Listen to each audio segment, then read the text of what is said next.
The Bentley S1, originally simply the Bentley S, was a luxury produced car by Bentley Motors Limited from 1955 through 1959. The S1 was derived from Rolls-Royce complete redesign of its standard production car after World War II, the Silver Cloud. Each was its maker's last standard production car with an independent chassis. The S Series Bentley was given the Rolls-Royce Bentley L Series V8 engine in late 1959 and named the S2. Twin headlamps and a facelift to the front arrived in late 1962, resulting in the S3.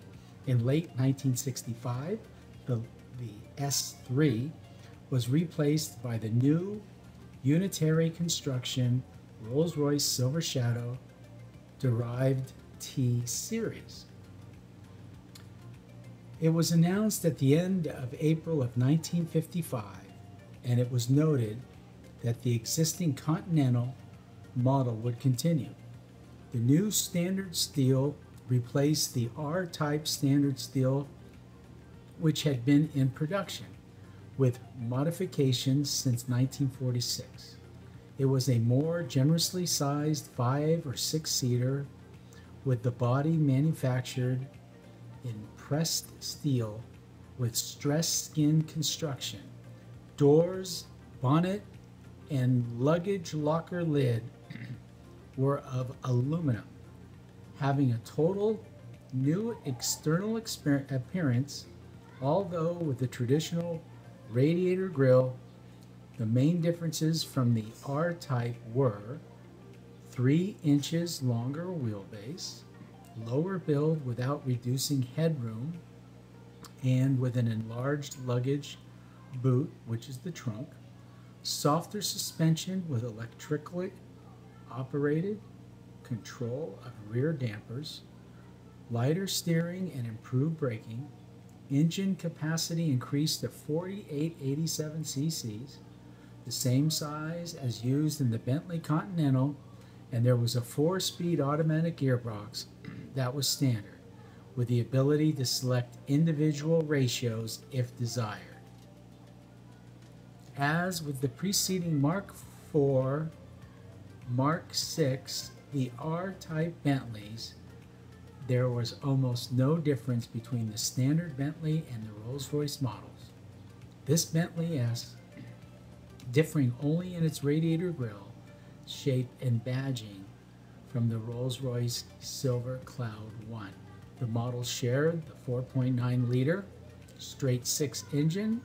They were the last vehicles to be powered by descendants of the engine originally used in the Rolls-Royce 20 from 1922 to 1929. The bore was 95.25 millimeters, the stroke was 114.3 millimeters, and the compression ratio was 6.6 to 1. Twin SU carburetors were fitted with upgraded models from 1957. A 4-speed automatic transmission was standard. 2 wheelbases were produced, 123 inches, and from 1957, 127 inches. A standard wheelbase car tested by the British magazine The Motor in 1957 had a top speed of 103 miles per hour and could achieve acceleration from 0 to 60 in 13.1 seconds and fuel consumption of 16.1 miles per imperial gallon was recorded. The test car, which had optional power steering, cost €6,305, including taxes of $1,803.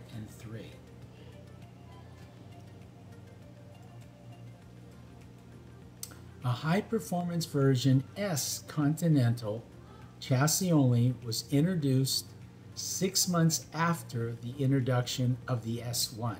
Lighter weight, fixed head, and drop head coupe bodies were provided to special order for premium of about 50%. by the H. J. Mulliner and Company, Park Ward, James Young, and Freestone and Webb.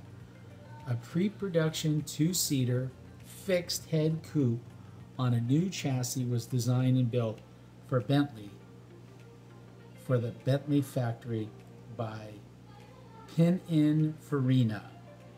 In 1959, motoring correspondent Archie Vicar described it as comfortable, large, with a decent turn of speed.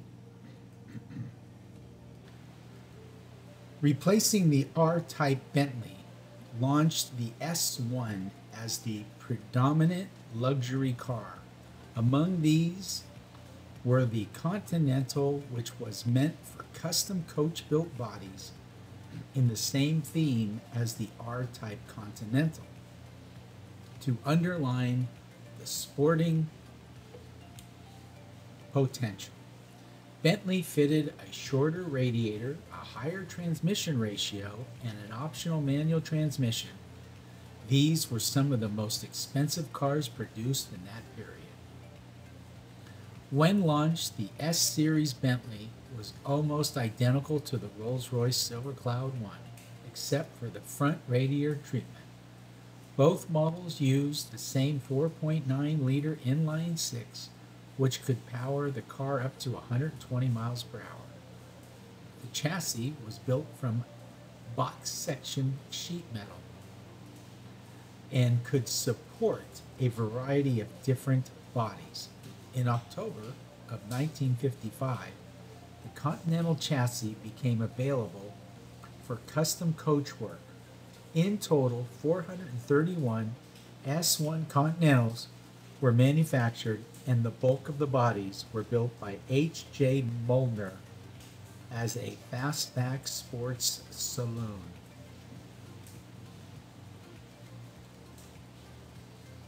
After being purchased by Rolls-Royce, Bentley started to offer badge-engineered vehicles from its owner, and so was the situation with the S1 Continental, which was a Rolls-Royce Silver Cloud in disguise. After launching the S1 Continental in a four-door version, the crew-based brand introduced a two-door version named Drophead Coupe.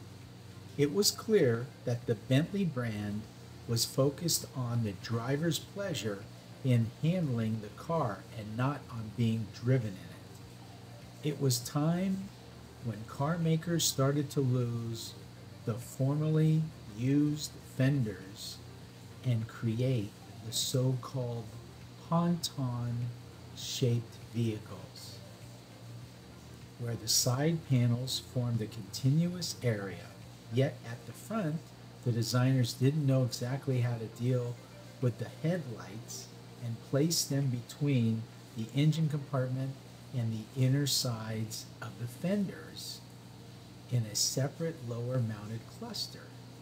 The grille was still massive, and instead of Rolls-Royce statue, there was a flying V badge. On the car sides, the long doors made the ingress and egress easier for four occupants.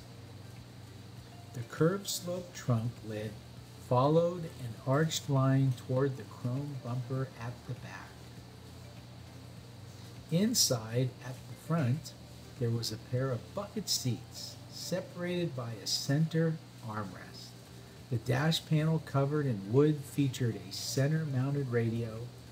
In front of the driver, Bentley installed the speedometer and tachometer placed in front of the three-spoke steering wheel. At the same time, in front of the passenger was the glove compartment and an analog clock. Finally, in the back, the car maker placed a leather-wrapped bench with folding armrest in the middle. Under the hood, the car maker used the same 4.9-liter inline-six power plant that was carried over from Rolls-Royce. In addition, the 4-speed GM Hydramatic gearbox was available starting in 1956. Okay, well, if you found yourself this far into the video, we'd certainly like to thank you for taking the time out of your day to watch our video. And if you like our video, please give us a thumbs up. It really does help our channel. And if you like our channel, please subscribe, because we'll be doing all the cars from the 50s, the 60s. We'll be doing supercars and hybrid cars. We'll be doing autoramas and car shows and hot rods. A little bit of everything for everybody. And we hope to see you when we upload our next video. And always, always, always take good care.